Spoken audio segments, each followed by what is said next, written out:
जो बेटियां जैसा कि हमारे ससुराल में दुखी हैं, सभी लोग बता बहुत रहे हैं, कष्ट तो में हैं, आप सभी लोगों से हाथ जोड़ने निवेदन है, जो या व्यक्ति अपने आपस ससुराल में में सामाजिक परेशान रहता है, पति पत्नी का तो नहीं वो बन रहा है लोगों या को कोई एक विवादित वाली बात है, उपाय करना जरूर तो करना। निवेदन है हमारे समय तलाक पर वीडियो बात को लेकर मत जाना।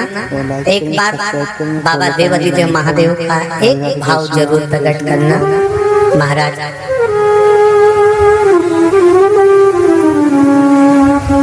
श्री अवधूतेश्वर महादेव का नाम लेते हैं। कौन से महादेव? अवधूतेश्वर महादेव का नाम लेकर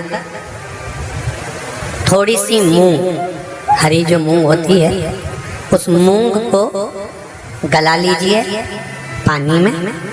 गलाने के बाद में उस मूंग को शिव मंदिर में ले जाकर भगवान जो नंदीश्वर विराजमान होते हैं वहां रखकर 7 बेलपत्र उस मूंग पर चढ़ा दीजिए। चढ़ाकर बेलपत्र मेरे देवादिदेव महादेव को अवधूतेश्वर महादेव के नाम से समर्पित कर दीजिए। वो मूंग उठाकर गौशाला में या आपके रोड पर कोई नंदी दिख जाए या गौशाला में कोई नंदीश्वर हो तो उस नंदी को वो मूंग खिला दीजिए थोड़ी सी।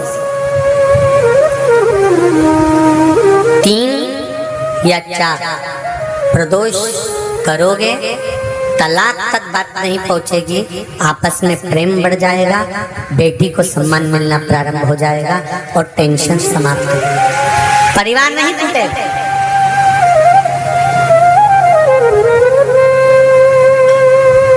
हमारे यहाँ तो मूंग का प्रयोग, जो हरी मूंग होती है, धना होता है, खड़ा धना, गुड़, ये जब घर में मंगल विवाह होता है, शादी होती है या कोई अच्छा फंक्शन होता है तो उसमें इन चीजों की जरूरत होती है। कभी आपने अपनी सासू माँ से पूछा कि मम्मी ये मूंग क्यों रखते हैं, ये गुड़ क्यों रखते हैं, ये खड़ा धना क्यों रखते हैं? हमारे ये तो सब दाल का सामान है, ये तो सब वहाँ रसोई घर में होना चाहिए, फिर ये पूजा की थाली में इसको क्यों रखते हैं? उसका कारण ससुराल से परेशान हमेशा रहते हैं, तो कभी किसी का तलाक नहीं हो सकता। उसका कारण क्या है? कभी अपनी सासू माँ से पूछना तो सासू माँ बताए कि जिस समय पर भगवान शिव, भगवान महेश और उमा का संबंध हुआ था, भगवान शंकर के 51 विवाह पहले हो चुके थे। पार्वती के साथ में 52वें नंबर का विवाह है शिव जी का। इससे पहले उमा, कात्यायनी, सती, कुष्मांडा, ऐसे भगवान शंकर के साथ में जो शिव जी के गले में मुंडों की जो माला होती है ना, उस माला में जो मुंड पड़े होते हैं वो 51 है। पार्वती माता ने पूछ लिया ये मुंडे किसके हैं? शिव जी ने कहा सब तेरे। पार्वती ने पूछा वो कैसे? शिव जी कहते हैं तू इतने बार प्राणों को छोड़ चुकी है और जितने बार तू प्राण छोड़ती है उतने मुंडे में गले में धारण कर लेते, तेरी माला बना कर पहनता।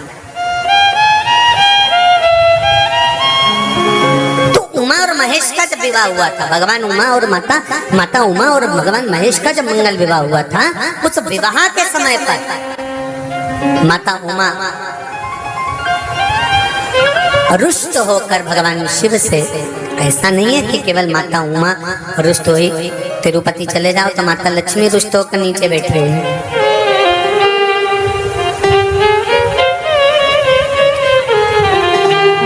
इंद्र जी का दर्शन करो तो इंद्रारी पारिजात के वृक्ष के लिए रुष्ट होकर,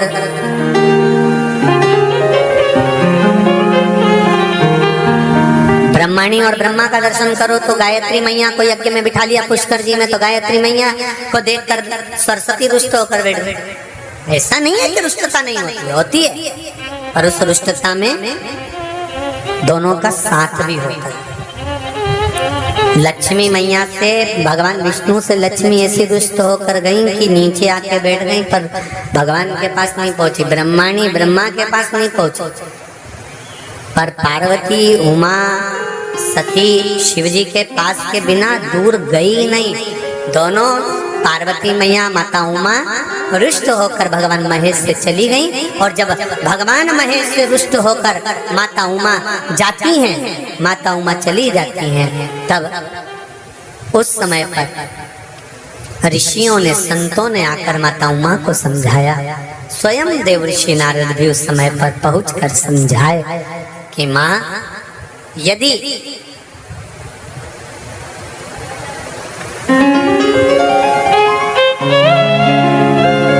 जो नंदी दिन भर भगवान की आराधना में लगा रहता है,